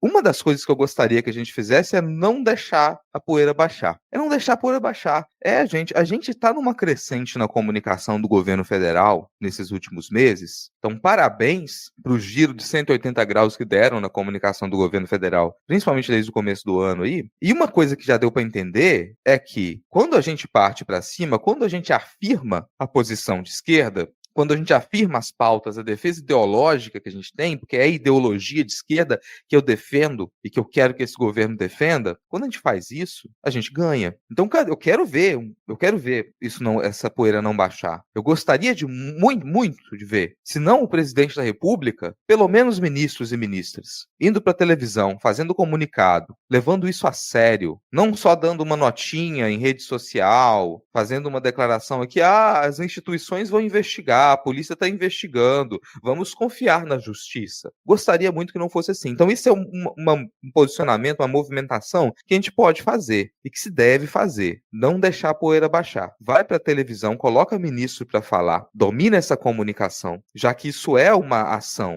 Essa ação terrorista do governo do Cláudio Castro é uma ação eleitoreira, como a gente está falando desde o começo do episódio, como o Diego e o Vitor pontuaram muito bem. Então a gente está lidando com ações eleitoreiras. E aí você vai deixar esse governo de extrema-direita, esse governo terrorista, esse governo criminoso do Rio de Janeiro, usar a morte dessas 130 e poucas pessoas para poder ganhar o mandato de senador? Ou o governo federal, ou os políticos de esquerda que a gente elegeu vão ir para cima, vão colocar a cara a tapa, vão defender o que a gente quer que defenda, vão deixar essa pauta lá em cima, chamar esse governo do Cláudio Castro pelo que é, bater em cima do termo chacina, bater em cima do termo terrorismo de Estado, mostrar que a gente sabe sim como que se deve fazer, como que a gente consegue combater o crime organizado sem matar ninguém, sem disparar um tiro. É isso que eu gostaria que viesse agora nesses próximos dias. E uma coisa que toda vez que eu vou falar, passa uma moto. E uma coisa que a gente já falou muito e que é bom sempre lembrar é que o Rio de Janeiro é o laboratório do Brasil, né? Então, assim, a gente vê tudo que vem acontecendo no Rio de Janeiro, mas a gente não pode achar que nós que moramos em outros estados estamos livres e estamos ilesos, né? O crime organizado ele já se espalhou, o Comando Vermelho já se espalhou pelo país inteiro. Lá em Manaus, Thaís, rapidinho, já está tendo confronto do Comando Vermelho com a polícia, supostamente em retaliação. Pois é. Então a gente não pode nem mesmo achar que parou por aí, que é isso mesmo. Então é mais um motivo para a gente ficar de olhos bem abertos, até porque a última vez que a gente viu uma operação acontecendo, as operações que a gente viram acontecendo, né, que aconteceu na época do assassinato da Marielle, a gente viu também as UPPs, tudo que a gente viu até agora deu errado ou deu muito errado. Eu acho que eu confesso que eu estou otimista com esses novos caminhos de integração nacional, de uso de inteligência, mas é algo para a gente ficar, de fato, observar de perto, né? Ver o que é que vai ser feito e como que essas coisas vão reverberar nos próximos meses ao longo dos demais estados, porque isso pode ser até, dependendo do que acontecer nos próximos dias, nas próximas semanas, isso poderia até mesmo ser replicado em outros lugares no país. Então, é algo que ainda não acabou. Essa terça-feira ainda não acabou. Eu quero voltar um pouquinho no que a Thaís tinha falado de outra vez. Eu não tenho pretensão nenhuma de que eu saiba falar tudo que eu quero falar sobre isso, mas eu queria que a gente todos passasse a pensar um pouquinho nisso, que é uma questão que mostra como é difícil ser de esquerda, mas a esquerda que a direita não gosta, porque eu acho que como a gente foi situação por muito tempo, né, e eu tô falando desde que o Lula ganhou a primeira vez, a gente se acostumou, uma parte da esquerda se acostumou a ser a esquerda que a direita tolera. Então a gente não, vocês, eu vou me tirar dessa, eu vou tirar meus colegas dessa também. Tem uns discursos pretensamente progressistas, pretensamente de esquerda, mas que quando você vai olhar lá no fundo, é um discurso de direita moderada, sabe? Quando se tinha uma direita moderada, não é um discurso de esquerda. E eu acho que nesses momentos agudos na nossa sociedade, a gente tem essa divisão, né? E é por isso que surge, é daí que surge também essa questão de que a esquerda nunca concorda, a esquerda não se junta, porque tem alguns aspectos da esquerda que são inegociáveis, e a gente fala bastante desse tipo de coisa aqui, quando a gente toca em assuntos que demandam um pouco mais de reflexão. Então eu acho que esses momentos eles trazem alguns aspectos. Eu não queria usar a palavra civilizatório, porque, sei lá, parece uma coisa meio ligada a um colonialismo, assim, mas vou usar. Não acho outro sinônimo aqui. Humanitário. Será que humanitário? Eu acho que sim. Que a forma como uma sociedade trata temas muito, muito, muito difíceis, como violência, morte, doença, pobreza, mostra o nível de refinamento humanitário dessa sociedade. Se o Estado responde com violência a situações violentas, isso é um Estado recrudescido, isso é um Estado bruto. Isso não é um Estado com refinamento humanitário e civilizatório. Se o Estado trata doença, questões de saúde mental, pobreza, com é falta disso, é pobre porque quer, se tá morando na rua é vagabundo, sabe? Eu não sei se eu tô me fazendo entender, mas assim, a forma como esses temas muito complexos e muito difíceis e que trazem esses aspectos que o Vitor falou tão bem, que é do tipo assim, o cara votou no Cláudio Castro. Ele merecia o que está acontecendo? Sabe? Ou então quando acontece alguma coisa nos Estados Unidos e a gente fica assim, tem que patrolar aquela desgraça mesmo. E aí de vez em quando um de nós lembra, então, mas nós estamos falando dos trabalhadores. Então esses pontos, como uma sociedade trata esses pontos muito, muito difíceis, mostra esse refinamento humanitário ou não dessa sociedade. E aí eu falei, um pouquinho antes da questão da pessoa ter direito a morar na favela e gostar da favela e querer morar na periferia. E aí eu vou pegar o que Thais falou das pessoas terem buscado os corpos para falar do Sófocles. Por essa ninguém esperava, né? Tem uma peça maravilhosa do Sófocles, que é a minha peça favorita dentre as 3 peças que eu li na minha vida, que chama Antígona. Antígona era filha de Édipo Rei, aquele Édipo lá, do Freud, e há um momento de guerra civil entre a cidade de Antígona e uma outra cidade pela sucessão do trono do Édipo. Édipo não é mais rei, e a briga é uma briga fratricida entre os 2 herdeiros, né? Os 2 irmãos da Antígona. E um mata o outro. Eles se matam, um mata o outro durante essa guerra, né? Um vai golpear, o outro vai se defender e um acaba matando o outro.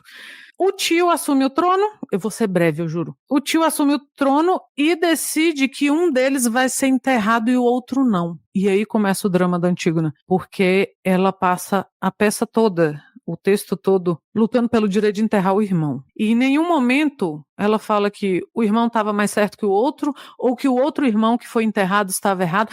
Porque tem algo de muito civilizatório e de muito humanizante, obrigado pela palavra, Rodrigo, em você poder enterrar um morto, ele sendo da sua família ou não, mas socialmente, né?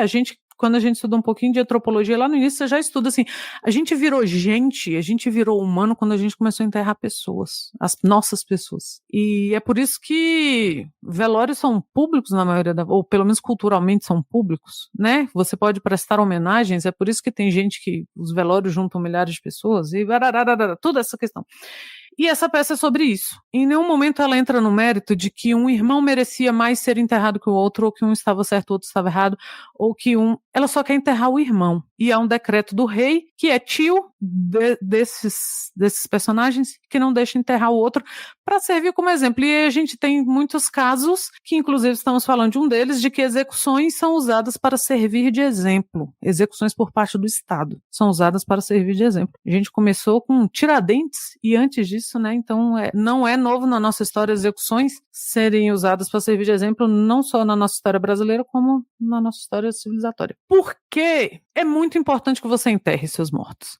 E ser enterrado não é merecimento, sabe? Uma mãe não tem que provar que o filho dela era merecedor de ser colocado embaixo da terra, ou de ser cremado, ou de ser velado, ou de ser chorado. E o Estado deliberadamente, novamente eu vou falar essa palavra, o Estado deliberadamente decidir que essas pessoas não deveriam ser retiradas da mata, encontradas, que elas deveriam ser encontradas da forma como foram encontradas, né? Algumas aos pedaços. Tem algo de muito desumanizante e muito incivilizado em você não querer que as famílias, e aí não só as famílias, mas a sociedade se juntou, aquele grupo de pessoas se juntou para isso, para recuperar essas pessoas, para que elas sejam lembradas por suas famílias, independente de quem elas sejam. Então, uma sociedade tratar pessoas de forma digna, mesmo em situações muito difíceis, como no caso essa pessoa ser ou não do crime organizado, ou da máfia, ou do... Sabe?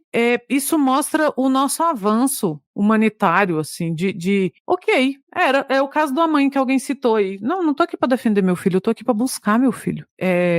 Isso mostra o quão longe a gente tá de muita coisa. Um Estado que não te deixa morrer dignamente, independente de quem você seja. E aí eu posso falar, inclusive, aqui de eutanásia. Um Estado que não te deixa morrer, que ele não te dá dignidade na morte. Um Estado que decide que você tem que ser executado independentemente de quem você seja. Não é um Estado humanizado, humanitário, nem nada. Pessoas que perpetram isso são pessoas vis. Pessoas que planejam que outras, independente de quem seja e do que tenha sido feito, a não ser que você seja um fascista, pois Mussolini mereceu, tá? Eu sei que alguém pensou aí, não estou falando do Mussolini, tinha que ter ficado pendurado até o último momento mesmo, e outros. Mas tem um nível de civilidade que se espera nessas questões. Porque não se espera que o Estado abra fogo contra uma parte da sociedade a céu aberto. Isso já não deveria ter acontecido. Mas você querer impedir que essas pessoas sejam buscadas, veladas, choradas e enterradas é um nível de vileza e crueldade que nós, como esquerda, a gente devia estar pensando mais sobre isso, sabe? E não é dar desculpa, não. Mas era fulano.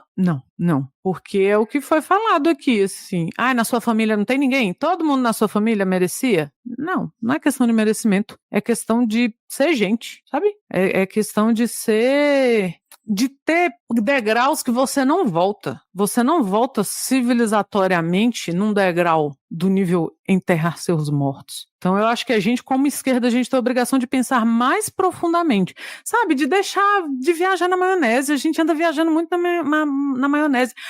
Mas também votou no Cláudio Castro. Essa não é a discussão. Mas também... A gente tem que pensar mais profundo. Eu já falei isso algumas vezes e eu falo isso com frequência, assim. A gente avançou o que avançou, e eu falo, mas a ideia não é minha, viu? E uma das pessoas que fala muito bem sobre isso é o Antônio Cândido. Tudo que a gente tem hoje apesar da direita, do capitalismo, não é por causa deles. Então a gente tem que estar pensando lá na frente para que a gente avance 2 passos. Mas se eu estou pensando a mesma coisa que a direita, mas assim, eu estou aqui um pouquinho, eu sou a esquerda que a direita tolera. Não, dá uma radicalizada aí, porque a gente precisa pensar muito lá na frente para que a gente avance um pouquinho, porque a gente arrasta o progresso nas costas. Não é à toa que a gente se chama de progressista. A esquerda, desde que existe, a gente arrasta o progresso nas costas. Sabe, se eu sou uma esquerda que, mas eu sou contra, sei lá, a luta armada, você está sendo esquerda errada. Tem coisa que a gente tem que pensar lá na frente pra gente puxar um pouquinho, mas não estou falando de luta armada de agora, viu? Estou falando da ditadura. E de ditaduras. Mas, sabe, a gente tem que pensar mais fundo. Vamos pensar mais fundo e vamos refinar mais nossos pensamentos quando a gente pensa em aspectos civilizatórios, em aspectos humanitários e em aspectos humanizadores. Que a gente tem que pensar nisso. Aquelas pessoas, quem quer que seja, aquelas pessoas mereciam ser tiradas da mata e elas mereciam ser enterradas, elas merecem ser identificadas. A gente está aí até hoje lutando para que pessoas que foram mortas na ditadura sejam identificadas e sejam reconhecidamente pessoas que foram assassinadas pelo Estado. Não vamos negar esse aspecto civilizatório no dia de hoje. A nossa história não acabou com o fim da ditadura. Não vamos repetir. E não vamos aplaudir. A gente que é de esquerda, A gente tem a obrigação de não aplaudir esse tipo de coisa e de pensar um pouquinho abaixo da superfície. Um pouquinho que seja, a gente já avança muito. Então, cuidado com o que vocês andam postando, acompanhando, compartilhando, sabe? Vamos aproveitar esse momento para a gente refinar o nosso pensamento, para a gente refinar a nossa bússola moral, e não no sentido de moralismo, mas no sentido de que sociedade que eu quero. É essa? Não é, porque é o que Thaís falou. O Rio de Janeiro é um ensaio. Quer dizer que aqui em Brasília não vai acontecer, aqui em Manaus, que em Vitória, que em São Paulo. Então vamos refinar mais o nosso tipo de crítica, porque a gente se deixa levar muito por um afã, porque é uma situação horrorosa mesmo, sabe? E de, ai, que pena, mas se não tivesse bandido lá também, quem sabe? E não, a questão não é essa, a questão é mais profunda. Só um comentário bem rapidinho em cima da fala da Ana. Questão civilizatória essa que também a extrema-direita patrocinou na pandemia, quando a gente enterrou gente em vala comum. Exatamente. Obrigada, Diego. Exatamente. Não, e a questão da desumanização também, que a gente falou bastante hoje. Por exemplo, um fato que eu tô achando curioso é que a gente tá falando corpos, e a gente não sabe o nome de uma pessoa até agora, das 100 e tantas que morreram na operação.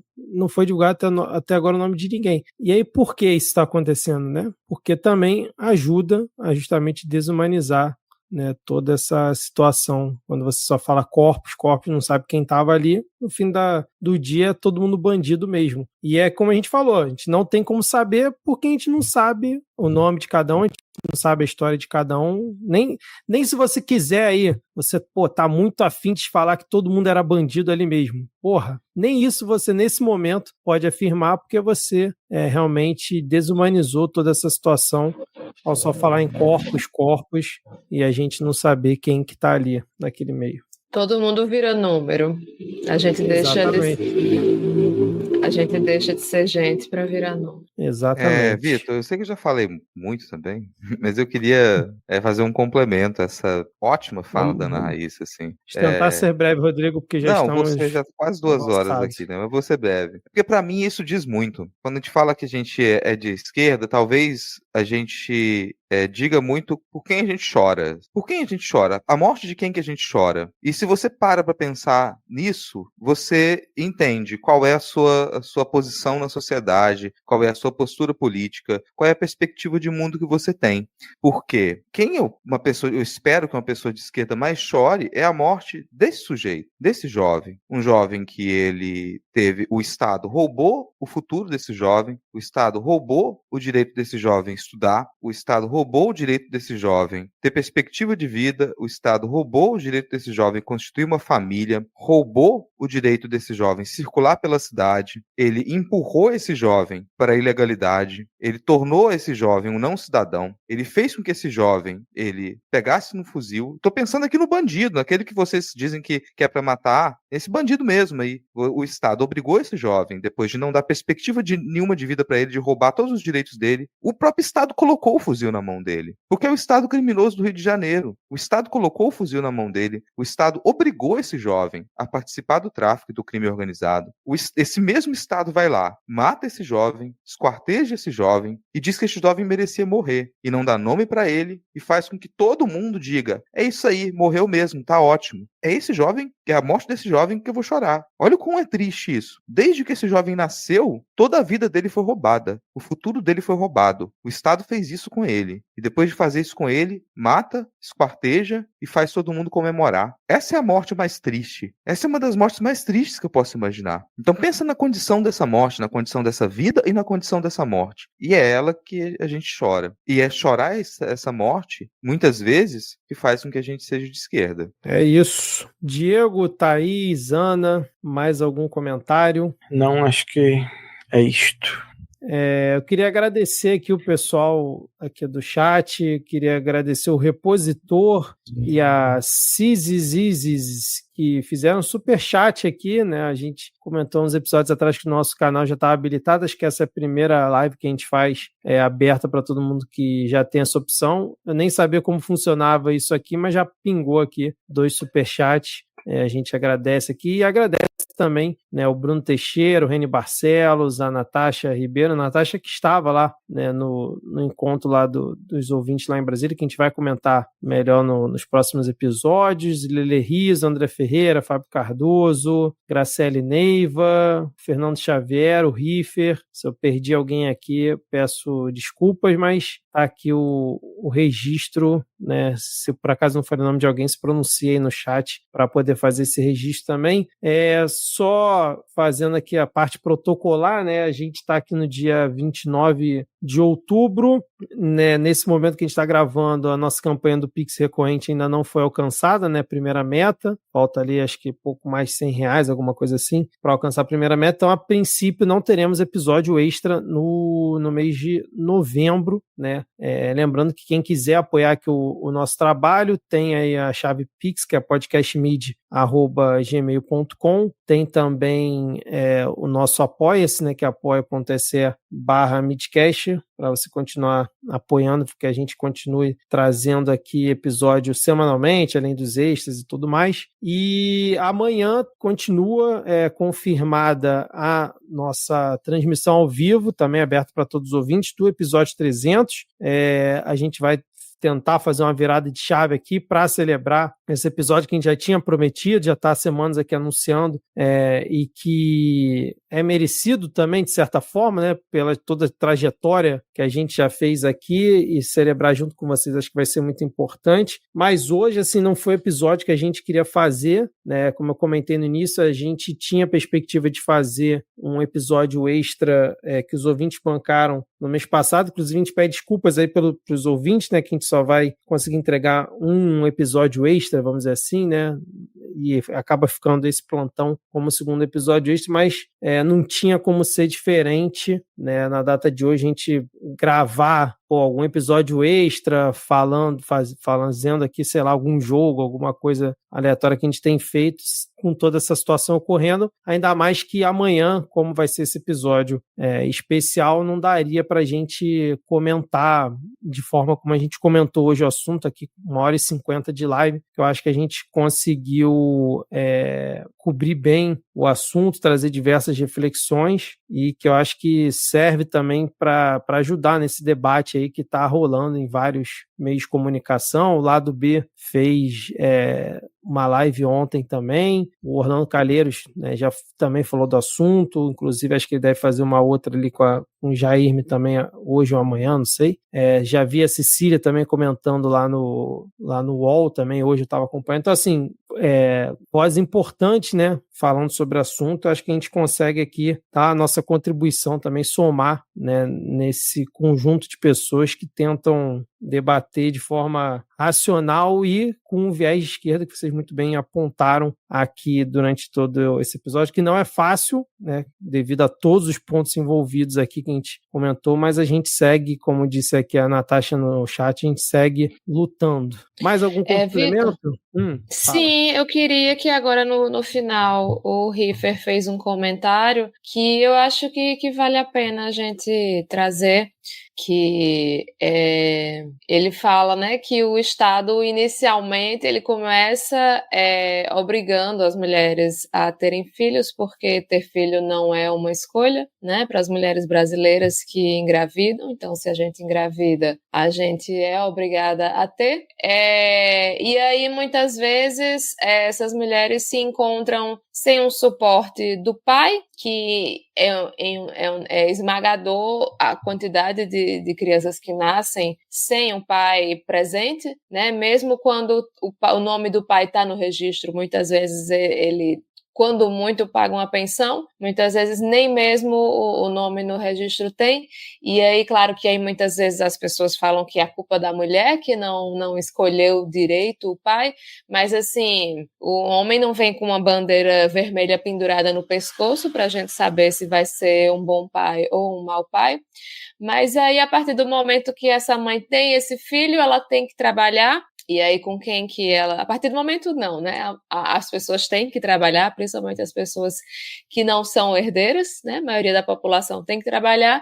E aí, quando alguém que não tem um suporte familiar ou financeiro para poder deixar a criança numa creche, não tem uma creche para deixar, não tem uma creche pública, não tem dinheiro para pagar uma creche, não tem um familiar com quem deixar, enfim, são questões que vão muito além de você criou bem ou mal o seu filho, né? São questões estruturantes que, inclusive, são motivos pelos quais a natalidade tem reduzido também, né? Porque é isso, assim, criar um filho não é fácil e muitas vezes as mulheres, principalmente as mulheres de periferia, só recebem acusações. Na hora de ajudar, poucas pessoas aparecem, poucas pessoas chegam junto para somar e contribuir com essas mães que muitas vezes têm pouca ou nenhuma opção na hora quando tem que se dividir entre trabalhar, cuidar da casa, cuidar de uma criança. Então, assim, são muitas camadas de problemas que culminam no que a gente viu essa semana. É isso, Thaís. É um ótimo complemento aqui para a gente encerrar essa nossa live. Nada mais a declarar, vamos encerrar aqui esse episódio. Obrigado a todo mundo que acompanhou ao vivo aqui, obrigado a quem está escutando também no feed e até a próxima. Lembrando, para quem está aqui, amanhã temos novamente transmissão ao vivo com a nossa gravação do episódio 300, beleza? Então, valeu, gente, abraços e até a próxima. Valeu, boa noite. Valeu, falou.